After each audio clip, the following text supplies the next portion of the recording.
नमस्कार मित्रमैत्रिणींनो, आता मी कोल्हापूरला इथे अंबाबाई मंदिराच्या जवळ आलेली आहे। या मंदिराच्या जवळ येण्यामागचं कारण म्हणजे इथे जवळच पोलीस चौकी आहे आणि इथे ऑल इंडिया काँग्रेस कमिटीच्या अध्यक्षा अलका लांबाजी आलेल्या आहेत। कशासाठी आलेल्या आहेत त्या तर परवाच्या दिवशी कोल्हापूर मधल्या एका खासदाराने महिला विरोधामध्ये जे स्टेटमेंट दिलेलं होतं, बायकांचे फोटो काढा माझ्याकडे पाठवा त्याचा मी बंदोबस्त करतो, हे इतकं धक्कादायक स्टेटमेंट केलेलं होतं। त्याच्या विरोधामध्ये तक्रार नोंदवण्यासाठी त्या आल्या होत्या।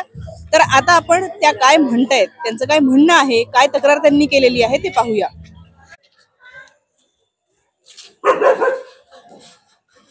काय घेऊ असं म्हणताय तुम्ही?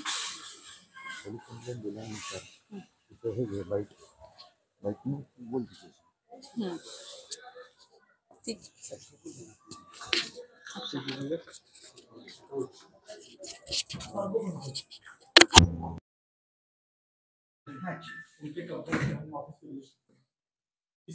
पर सर उसके बाद कार्रवाई क्या है कि चुनाव 20 को खत्म होगा और हमारी चुनाव आयोग हमने ऑफिस रजिस्टर करके ऑफिस का पूरा।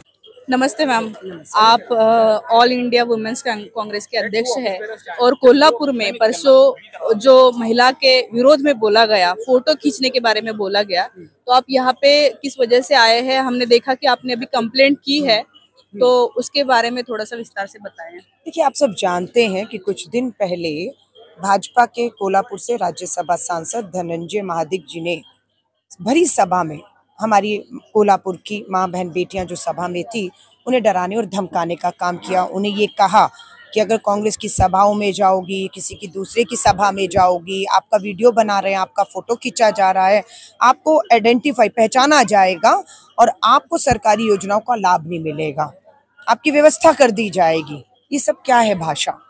इस भाषा की समाज में कहीं कोई जगह नहीं होनी चाहिए और कोल्हापुर के लोगों को पुरजोर विरोध करना चाहिए, क्योंकि ये हमारी माँ बहन बेटियों को डराने का काम है, धमकाने का काम किया जा रहा है और सरेआम किया जा रहा है। इतनी हिम्मत इनमें आ कैसे रही है? क्या स्वाभिमान को जो ठेस पहुंचाई जा रही है बारी बारी भाजपा के नेताओं के द्वारा? महाराष्ट्र का स्वाभिमान क्या है?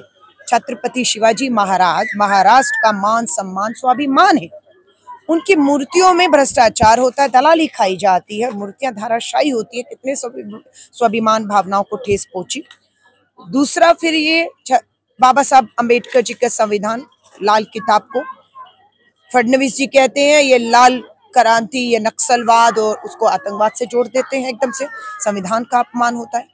अब वो हमारी कोल्हापुर की जो बहनें हैं उन्हें डराने धमकाने का काम कर रहे हैं। कोल्हापुर की बहनें भी मुंह तोड़ जवाब देंगी कि ना आपसे डरेंगी और ना आपके कहने पर किसको वोट दे किसको नहीं।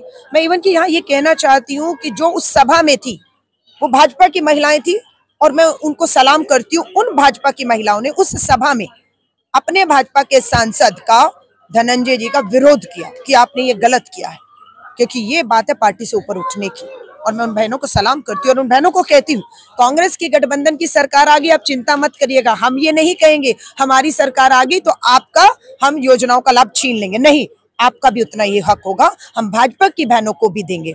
और जिन बहनों को इन्होंने कहा कि कांग्रेस की सभा में मत जाना, आपको आपकी व्यवस्था कर दी जाएगी, डराया धमकाया जा रहा है, वो बहनें अगर घर पे भी बैठी रहेंगी तो उनको भी कहूंगी आपको भी लाभ देंगे, आपको भी लाभ देंगे, आप चिंता मत करिए। ये जो भाषा भाजपा की है इसे कतई भी कोल्हापुर के लोग, महाराष्ट्र के लोग स्वीकार नहीं कर सकते, क्योंकि ये सीधा चुनौती, डराना धमकाना हमारी माँ बहन बेटियों जिनको ताकत देने की बात हमेशा महाराष्ट्र के इतिहास में होती आई है। तो आपने अभी कंप्लेंट की है और क्या उन्होंने आपको बताया? देखिए, जिस दिन ये वाकया हमारे सामने आया, हमने मुख्य चुनाव आयोग, हर चुनाव जिला मुख्यालय जो चुनाव आयोग है उनके और थानों में महिला कांग्रेस ने हर जिले में जाकर लिखित में अपनी शिकायत दी और उस पे हमने भी आज एक रिसीविंग ली है। चुनाव आयोग को जो शिकायत दी उसमें हमने मांग की है कि भाजपा के इन सांसद के ऊपर तुरंत प्रचार प्रसार पर रोक लगाई जाए, क्योंकि ये अपने सत्ता और अपनी कुर्सी का दम दिखाकर भरी सभाओं में डराने धमकाने का काम कर रहे हैं। इन्हें पता है इनकी सरकार जा रही है, लोग भी सोच रहे हैं सरकार जा रही है तब ये भाषा है, सरकार आ गई तब ये क्या गुंडागर्दी करेंगे। तो चुनाव आयोग से निवेदन किया है, इनके चुनाव प्रचार प्रसार पर पूरी तरह से रोक लगनी चाहिए, जो नियम है, जो कानून कहता है, हाँ होना चाहिए। और दूसरा, हमने पुलिस में भी FIR शिकायत दर्ज करवाई है कि महिलाओं को डराने, धमकाने, उनको ठिकाने व्यवस्था करने की जो धमकी दी जा रही है उस पर तुरंत कार्रवाई की जाए और महिलाओं को सुरक्षित भाव से इन सभाओं में जाना लोकतंत्र का पर्व है और अपना मतदान का एक फ्री जो है बिना डर और भय के मतदान केंद्र तक पहुंचे, अपने मतदान करें। इसके लिए पुलिस प्रशासन से हम मांग करने आए हैं। आपने कोल्हापुर के कई महिला बहनों से बात की है, क्या उनका रिएक्शन आपको लगा? नहीं, बिल्कुल सदमे हैं। जब से ये भाषा सुनी है, वो भी भाजपा के राज्यसभा सांसद जिनकी सत्ता डबल इंजन की सरकार। हम तो कहते हैं प्रधानमंत्री जी आप भी चुप मत रहिए, आपसे भी सवाल कर रहे हैं। आपके राज्यसभा सांसद की ये भाषा है, आपके सांगली के विधायक की ये भाषा है।